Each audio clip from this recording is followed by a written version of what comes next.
welcome back to the course of Applied Elasticity. In today's lecture, we are going to talk about the field equations of elasticity. In last few lectures in previous weeks, we had introduced the concepts of strain tensors, stress tensors, and then also discussed about the different relations such as strain displacement relation or strain compatibility relation or constitutive equations through which the stress components, strain components and displacement components are related. Now, in today's lecture we are going to see how all these different types of equations can be combined to formulate the overall field equations of elasticity, using which we can solve any elastic deformation problem. So, coming to the infinitesimal theory of linear elasticity. So, these are the assumptions for this particular theory. We are assuming the material to be linear, elastic, isotropic solid which is also homogeneous. So, the constitutive equation whatever we had derived for the linear elastic, homogeneous, isotropic solid involving only two material constants, that would be used in this infinitesimal theory of linear elasticity. Coming to the second assumption, the strain or displacement components are assumed to be small. So, thus we are going to use the infinitesimal linear strain tensor. So, for the case of assumption of small strains, we can neglect the nonlinear terms of Green-Lagrange strain tensor or Euler-Almancy strain tensors, and both of them will be reduced to the same form which is known as linear infinitesimal strain tensor. So, we are going to use that linear strain displacement relation for this particular theory of elasticity. And finally, the body force components are assumed to be known. It may be 0, may be non-zero, but whatever the form it is having, all those body force fields are known to us. So, normally body forces are arising, let us say due to gravitation, and for such cases the body force fields are always known. So, in general this force, body force which is acting per unit volume within the material is assumed to be known for this particular infinitesimal theory of linear elasticity. Now, let us look into the equations which we will be using for formulating the field equation of this particular theory. So, we are going to start with the equations of equilibrium. So, while discussing about the balance laws, we had discussed about the mass balance, linear momentum balance, angular momentum balance and energy balance principles.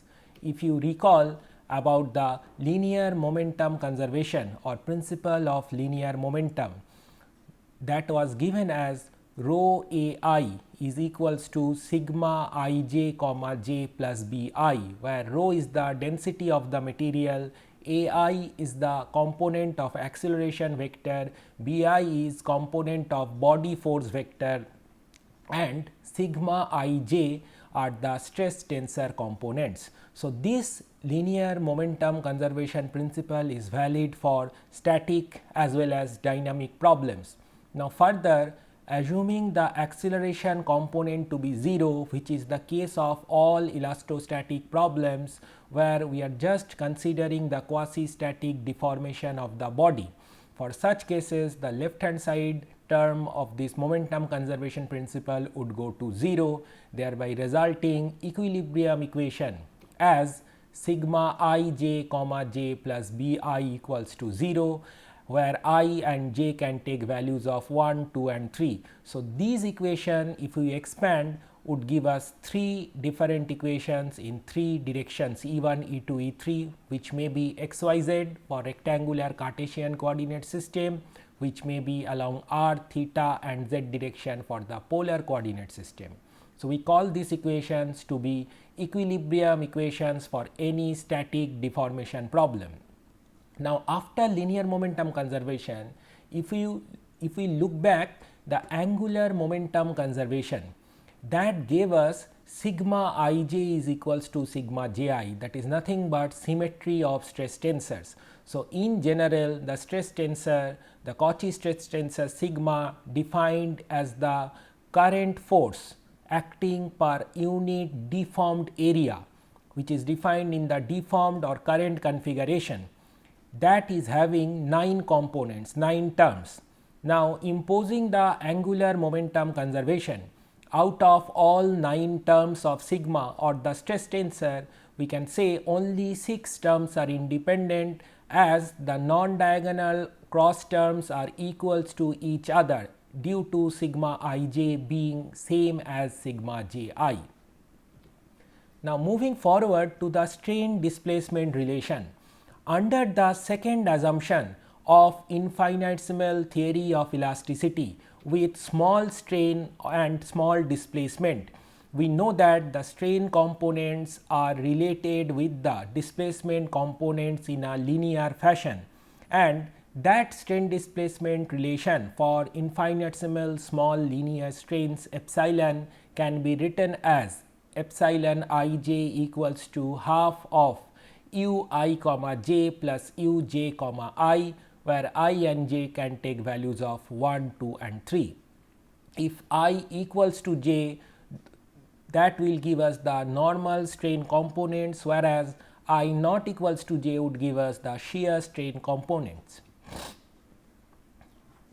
Now, coming to the strain compatibility equation, we had discussed about the existence of strain compatibility equations which are required to be used for determining the unknown displacement components uniquely if we are having known strain components. So, if strain components or epsilon components are known, then by integrating the strain components we need to find out 3 displacement components, and to ensure unique displacement field for while finding those from the 6 different strain component equations, we must use the strain compatibility equation. This will ensure the existence of unique displacement field from all 6 strain equations. That equation was derived to be curl of epsilon tensor equals to 0, or in the initial notation it can be expressed as E, where E is permutation symbol E I K R E J L S epsilon I j comma K L, where R and S, these two can take values of 1, 2 and 3. Now, moving forward to the relation between the stress components and strain components. The stress and strain components are related through the equations known as constitutive equation. For any linear elastic solid or the Hookean solid, we can write the constitutive equation in this particular form of sigma I j is equals to C I j K L epsilon K L, where C is a 4th order tensor known as material stiffness tensor, and this particular equation is named as generalized Hooke's law, where I j K L, all these 4 indices can take values of 1, 2 and 3. Now, for a special case of assumption of isotropy, isotropic linear elastic solids, which is having any 3 axes, orthogonal axes being axis of symmetry, or the material properties being symmetric for any type of orthogonal transformation, we call the material to be isotropic linear elastic solid, and under that assumption the constitutive equation can be written in this form involving only 2 material constants lambda and mu, which are known as Lamé constants. So, sigma I j is equals to lambda times delta I j epsilon k k plus 2 mu epsilon I j. This is the stress strain relation for isotropic solids involving only 2 material constants. Now, we are going to combine all these different equations whatever we have involving different components such as stress components, strain components and displacement components, because when we are considering any structural problem, any solid mechanics problem, a body subjected to different types of forcing as well as boundary condition, and we are interested to find out the deformation of the body, stress generated within the body and corresponding strain fields. In all such problems, the stress, strain and displacement components are interrelated. So, all these equations we need to solve all together combinedly for finding these related unknown strain, stress and displacement components. So, first we are going to formulate or write the field equations of elasticity, which we had already discussed. Now, I am just formally combining them to propose the solution method for this infinitesimal theory of elasticity. So, first equilibrium equations, sigma I j comma j plus b I equals to 0, I and j can take values of 1, 2 and 3. You can see here I is appearing once in all the terms, whereas j is appearing twice only in the first term. So, I is free index here, whereas j is dummy index here. So, I being the only free index, the number of equation would be 3 if you expand this tensorial form of equilibrium equation. Now, first we are having 3 equilibrium equations. Now, moving forward, looking at the strain displacement relation or strain compatibility relation, both of them are relating the strain and displacement fields. So, strain displacement is epsilon I j equals to half of u I comma j plus u j comma I, whereas strain compatibility is E I k r E j L s epsilon I j comma k L. Here you can see in strain displacement I and j both are free indices, and thus we can have 6 independent equations coming from the strain displacement relation, and we are also imposing the symmetry. Both epsilon I j and sigma I j stress and strain tensors are symmetric. Now, coming to the constitutive equation, the equations relating the stress and strains for linear elastic homogeneous isotropic solids, sigma I j would be lambda delta I j epsilon k k plus 2 mu epsilon I j. Here also I and j both are free indices, and thus this would give us 6 equation. And why not 9? These numbers are 6 because of symmetry of the left hand side epsilon I j or sigma I j. So, in total we are having 15 equations available. These 15 equations are called field equations of elasticity. So, for any structural deformation problem, we should be able to write these 15 equations, 3 equilibrium equation, 6 constitutive equation and 6 strain displacement relation. Alternately, for some of the problem, instead of using strain displacement relation, we can use 6 strain compatibility relations. Now, moving forward to the unknowns, using this 15 equation, what are the unknowns that we are going to solve for? So, first unknown is stress. So, in stress tensor we have 6 unknown components. As stress tensor is symmetric, instead of 9 we have 6 unknown stress components in sigma. Then moving to strain, this is also having 6 unknown component considering the symmetry of the epsilon or strain tensor. And finally, displacement, this is having 3 components, displacement along 1, 2 and 3 direction, x, y and z direction. So, in total we are having 15 unknown variables which are required to be solved with the help of these 15 equations of elasticity. So, solving these 15 unknown, 6 stress components, 6 strain components, 3 displacement component from this 15 equation gives us the complete solution of the field equation or complete solution of this deformation problem using the approach of theory of elasticity. Now, the next question is when to use strain displacement relation and when to use strain compatibility relation. So, if we need to find out the strain fields from known displacement field. So, for this case u I are known.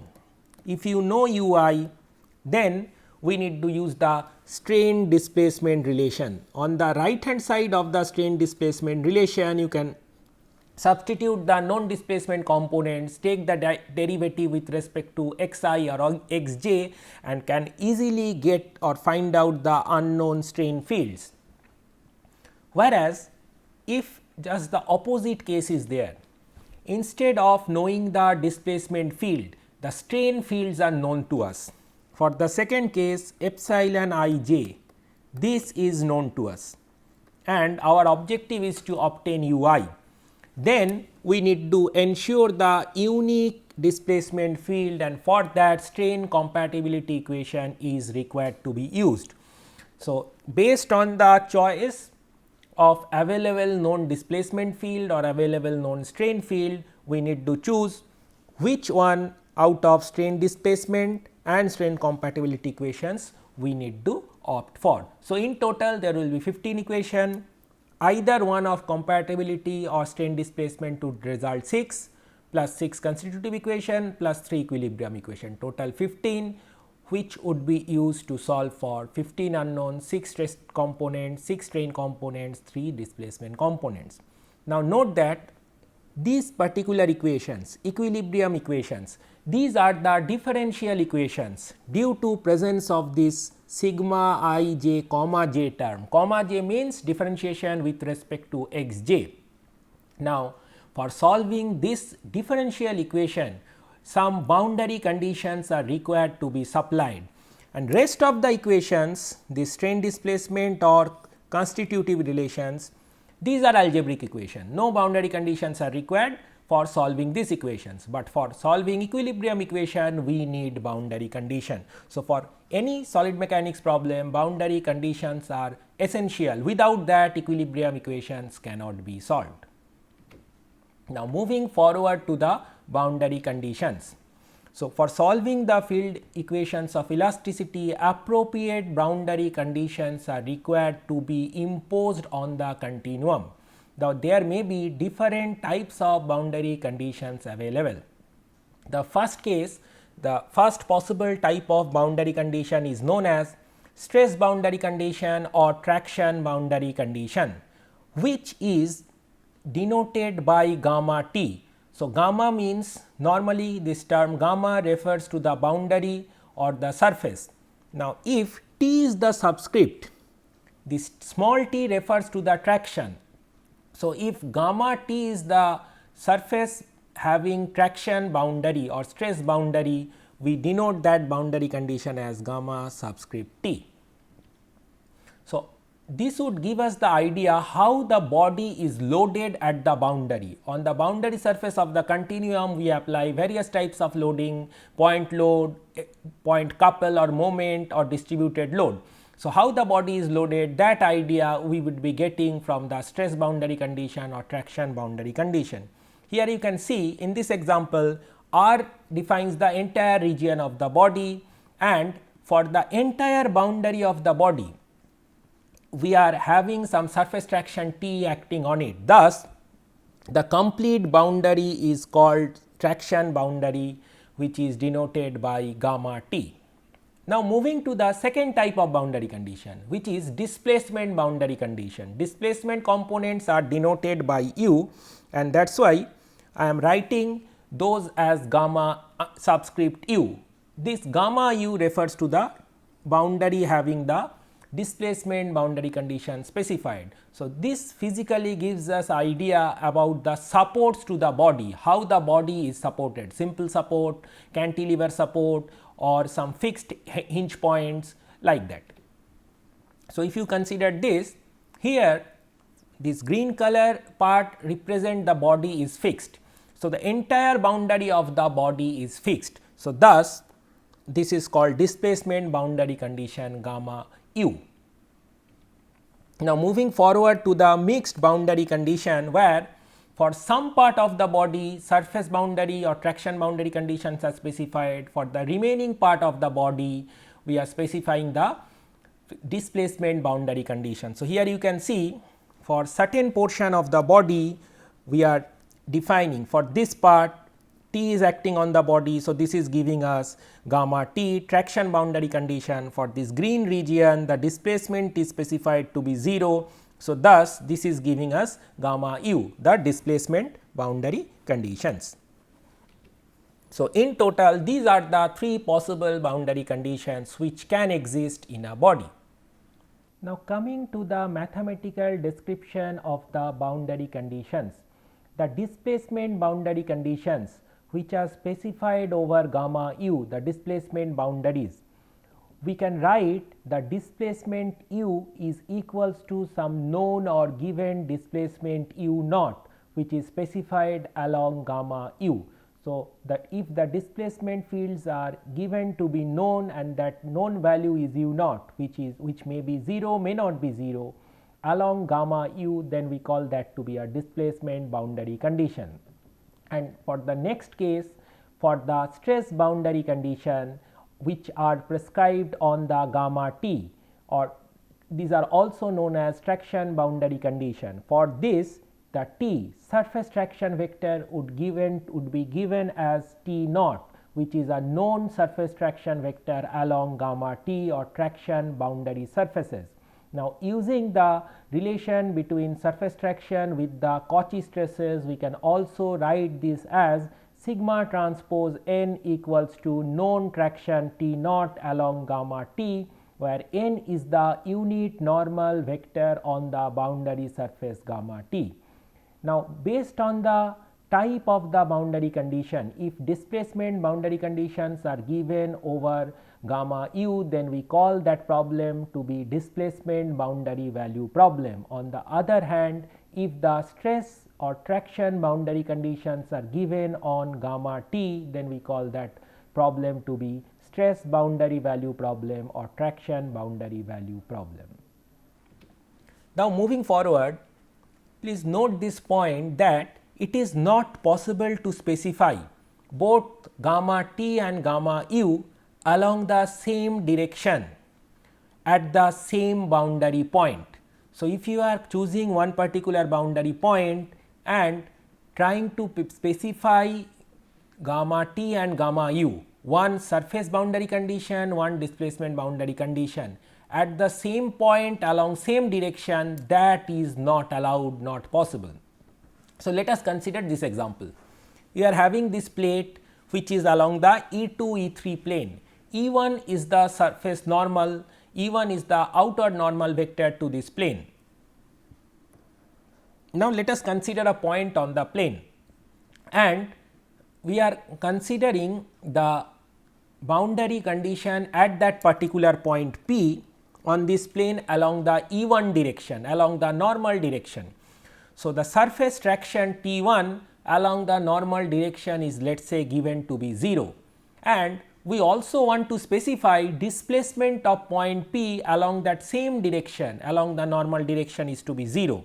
So, specifying both u and t at the same point P along the same direction E1, this is not allowed. We cannot define this. This is going to violate the physical constraints of the body. At the same point at a time, you cannot specify displacement as well as force.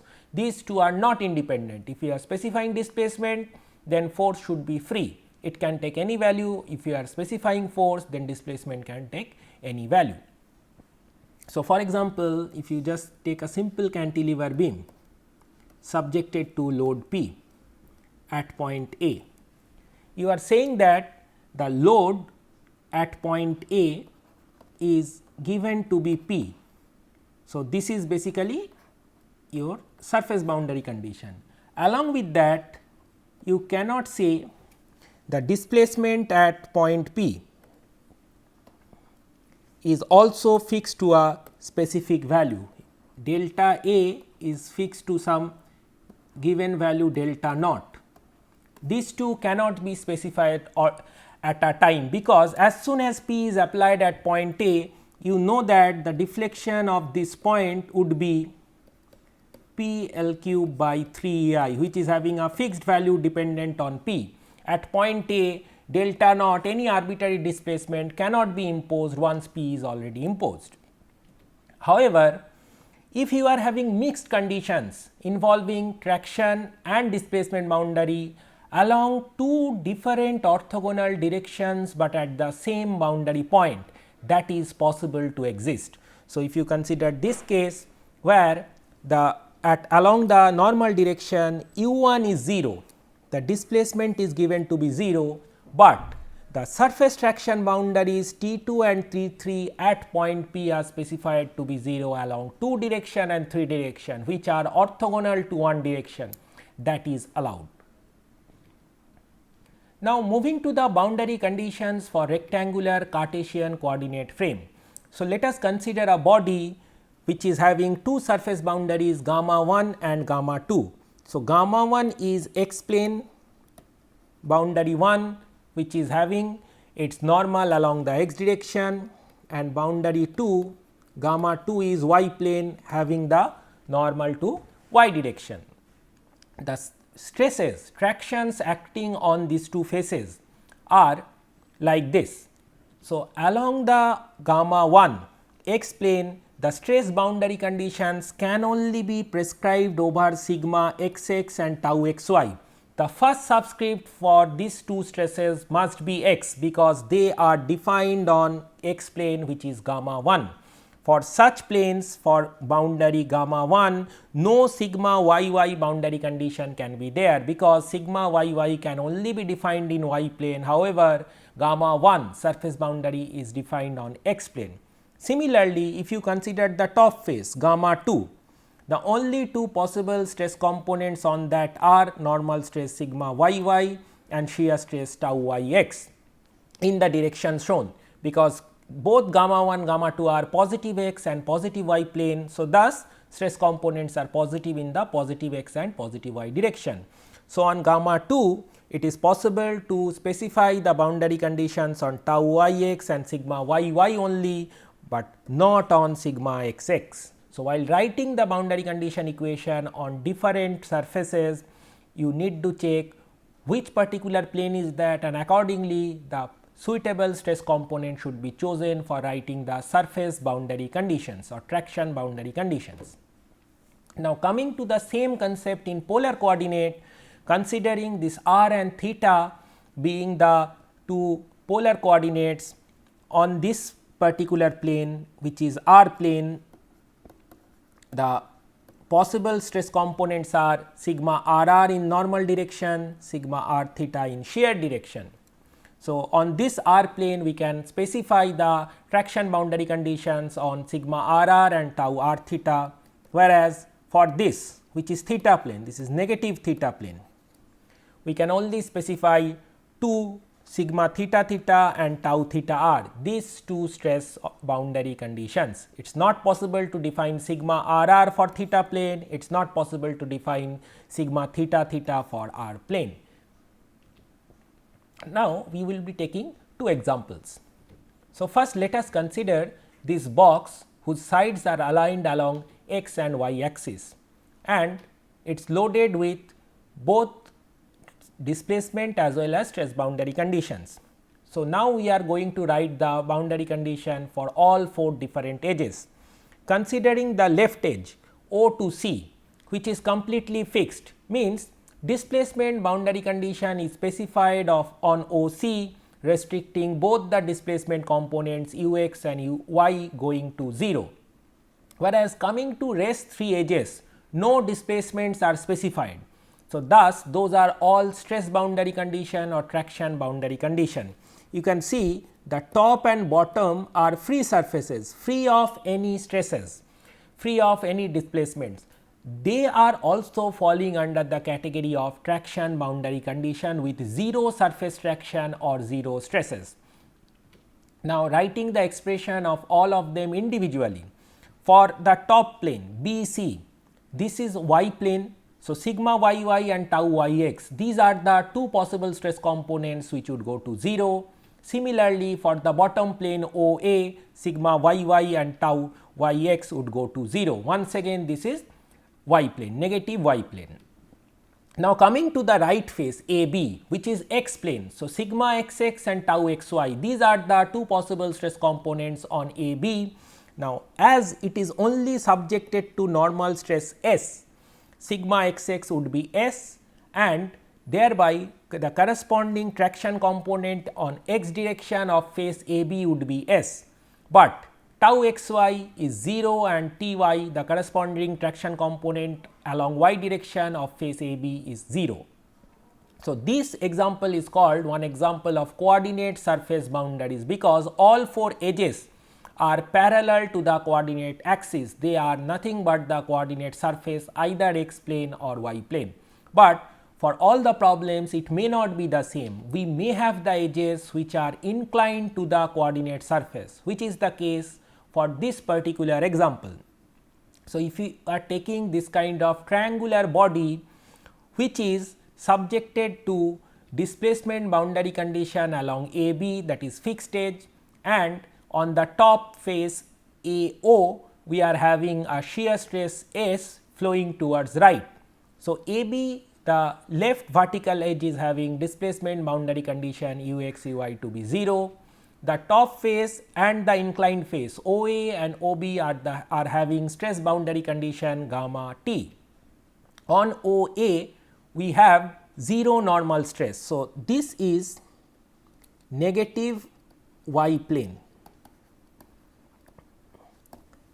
So, the direction of sigma yy should be this, tau yx should be this on the negative y plane along the negative y and negative x directions. So, you can see sigma yy is 0 here, tau yx is S here. So, thus Ty is 0, Tx is S for OA. Those are the surface traction components for edge OA. Now, coming to OB, this is traction free face. So, thus Tx and Ty both should be 0 for this inclined line OB, as no external forces, no stresses are acting on this. So, traction free boundaries. Now, Tx and Ty for these inclined faces can be written in terms of the unit normal vector n, nx, ny being the components of the unit normal vector. If you are drawing unit normal vector n for this OB, nx, ny are its component, and with respect to that, using that T equals to sigma transpose n, we can write Tx equals to sigma xx nx plus tau xy ny equals to 0, Ty equals to tau yx nx plus sigma yy ny equals to 0, and this is valid for the inclined face. Now, this particular example is an example of non-coordinate surface boundaries, where one of the boundary is not parallel to the coordinate surfaces. So, in this particular lecture we had discussed about the infinitesimally small theory of elasticity involving 15 field equations, and then we had discussed about the concept of boundary conditions and different types of boundary conditions. Thank you.